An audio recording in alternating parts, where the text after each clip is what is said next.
Granny's, Abner. I believe that's our ring. I dog his Lum, I believe you're right. I'll see. Hello, jot 'em down, store. This is Lum and Abner.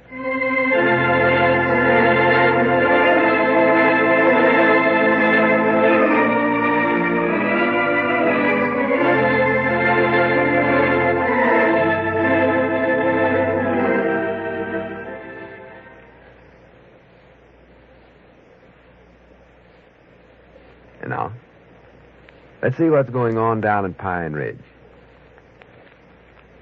Well, things look a little gloomy for Pine Ridge's picture executives. Squire Skimp has hired their musician, their carpenters, and their motion picture operator for the theater he plans to open up in competition with the old fellows. With their help all gone, Lum and Abner have undertaken the job of finishing up the carpenter work themselves. As we look in on the little community today, we find Squire Skimp overtaking Grandpappy Spears just about in front of the Jot 'em Down store. Listen. Grandpap.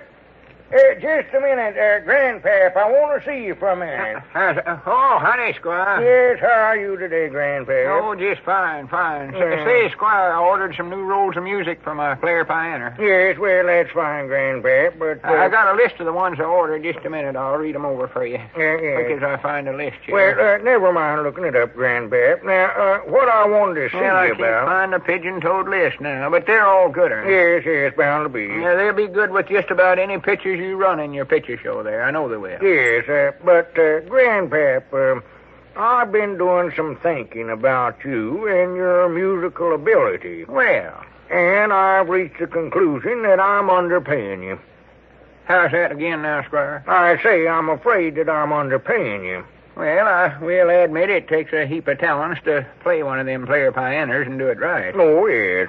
Follow them little signs along the side of the roll and everything. Yes, that's the job, yes. But I'm willing to work for what you've offered me. Well, I know you are, Grandpap. I appreciate that. But on the other hand, I hate to see a man work for less than I know he's worth. Well, now, that's all right, Squire. It's satisfaction to me. No, tut now. Besides, I signed a contract with you, so there ain't much we can do about it. Well, no, in a way, that's true, Grandpap. That contract that you sign is standing in your way. In fact, that contract is holding you back. Well, yeah, I reckon it is. Oh, I yeah. never thought about it just that way before. No doubt about it. Of course, now, it still gives me twice what Lum and Abner was aiming on paying me. Well, yes, it might do that, Grandpap, but it still represents a stone around your neck, too. A blind alley, a ball and chain. Well, that contract will prevent you from winning fame and fortune, I'm afraid. Well, I do know. Is it actual that much of a hindrance to me? Oh, yes, indeed it is. All right, Jiminy, I wish I'd never signed the pigeon-toed thing then. But I reckon there just ain't nothing I can do about it now. Well, no, in a way, there shouldn't be much you could do, but I'll tell you what I'm willing to do, Grandpap.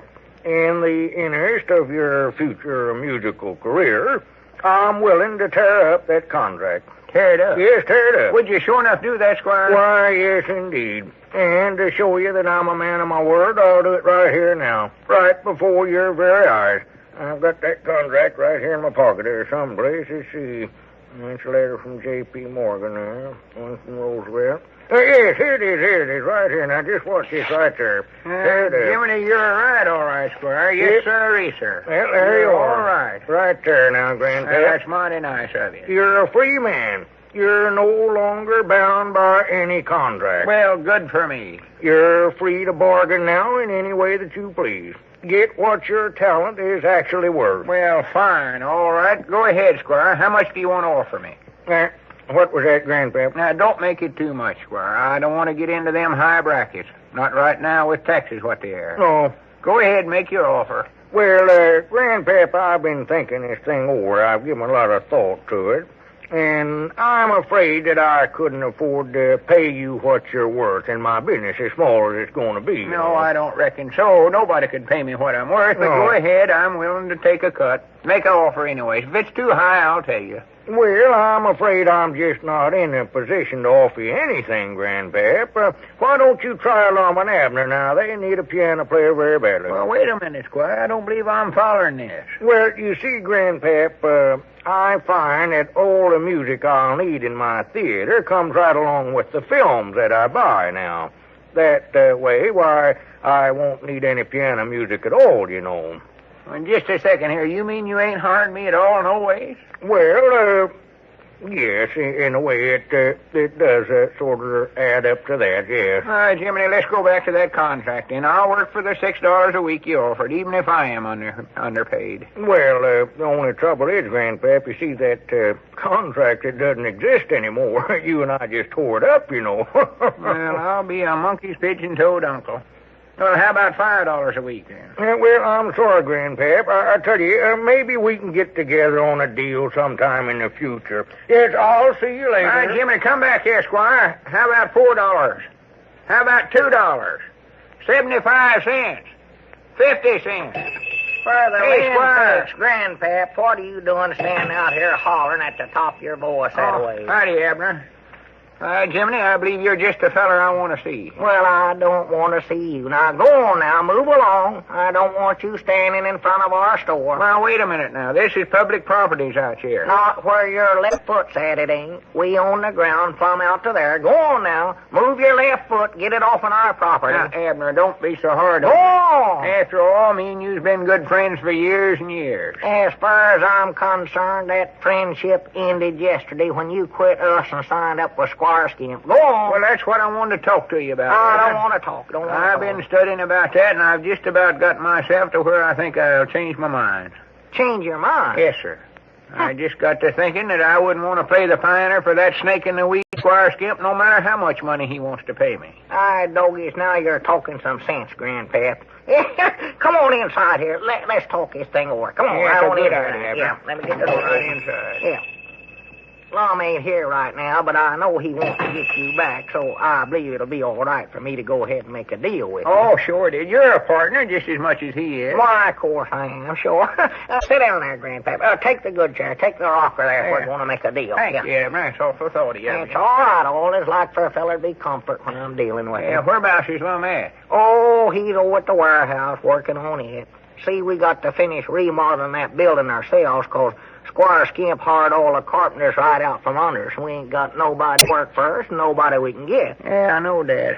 Lum ain't doing the work by himself, is he? Well, him and me sort of taking turns over there. He works for a while, and I look after the store, and then I go over and work, and he looks after the store. And Mousy Gray, he's helping his spare time, and Dick Huddleston is helping us some. Everybody's pitching in on it. Uh-huh. Well, now, about this pioneer playing deal, Abner. Well, here, though, wait a minute. Didn't you sign a contract with Squire Skimp? Well, now, let me tell you about that, You Abner. sign one with him, you can't play for us, Grandpap. Well, now, wait a minute. Let me tell you. All right, Just this go ahead. morning, I said to Squire, I said, I think you ought to pay me more money, Squire. And he says, well, Sir Grandpap, he says, I got to admit you're worth 4 or 5 times what I'm paying you. Did he say that? That's what he said. Them's his exact words. Well, he must have been just joshing you then. No, sir, that's what he said. And he's right, too. He is, huh? He says, I got to admit you're worth 5 or 6 times what I'm paying you. I thought you said 4 or 5 times before. Yeah, whichever it was. Yeah. But he says I got your signature on that contract, so it just looks like you're stuck, Grandpap, he says. Yeah, that sounds just about like it, varmint. So I says to him, I says, Squire, I says, I'll show you what I think of that dad-blasted contract. And right then and there, I picked up that pigeon-toed contract and I tore it clean up. Tore it up? Yes, sir, in little bitty pieces. Well, good for you, Grandpap. Well, I just had to do it. My friendships here with you fellers have just meant too much to me. Well, I know that it does me good to hear you talk that way, Grandpap. That is a true friend, a true and tried friend. That's what you are. Well, it just looks like I'm free again now, and you fellers can harm me back. Well, good. Let's see now. What was it we was aiming on paying you when we first hired you? $3 a week, weren't it? Well, yesterday you made an offer of $10 a week, though. Oh. Well, that was when we was trying to get you back from Squire Skimp, though, Grandpap. That don't count. I know, but don't forget I can always go back to him, you know. Oh, yeah, that's right, ain't it? Well, let's see now. Tell you what I'll do, Abner. Old friendships and all. I'll work for you for $7. How's that? Doggy, that sounds kind of high, don't it? Well, make it 6 then. I don't care. Money All don't right. mean nothing to me. $6. I reckon then it's a deal. Well, howdy, Lum. I never seen you coming up out there. Granny's I'm tired. Well, Hello there, Grandpap.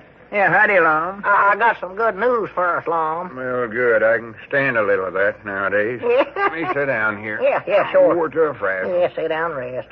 War to a frazzle. Well, Granny's that sawing and pounding, and it's harder work than I ever figured it was. oh, yeah, I'm all stove up from it myself, I know that. We're making some progress, though, I believe.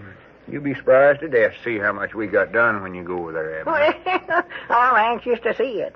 You'll be surprised, too, when I tell you that Grandpap tore up his contract with Squire Skimp, and he's willing to work for us again now. Work for us? Yeah. Furnishing the music for our show, you mean? Yes, sir, running the player piano for us. Yeah, I'd a heap rather work for you fellas, Lum, even though it means less money to me. Old friendships, you know. Yeah, facts is, Lum, I was just getting ready to make a deal to rehire Grandpap and his pioneer for $6 a week. $6? Yeah. Well, wait a minute. We don't want to pay him no $6. Well, I know that's high, Lum, but don't forget now, he can always go back to Squire Skimp. Yes, sir. You fellers got a big competitor to reckon with there. And we don't want that Squire get ahead of us no ways, Lum. No, but we ain't going to pay Grandpap nothing. Huh? Because we ain't going to holler him at all. Huh? I just found out from Dick Huddleston that when you rent a moving picture nowadays, all the sound and music comes right along with them. So we don't need no pioneer player. We don't need none. Dad blast this pigeon-toed machine age anyways. I tell you what I'll do, fellas. I'll play the pioneer for nothing just to see the show free.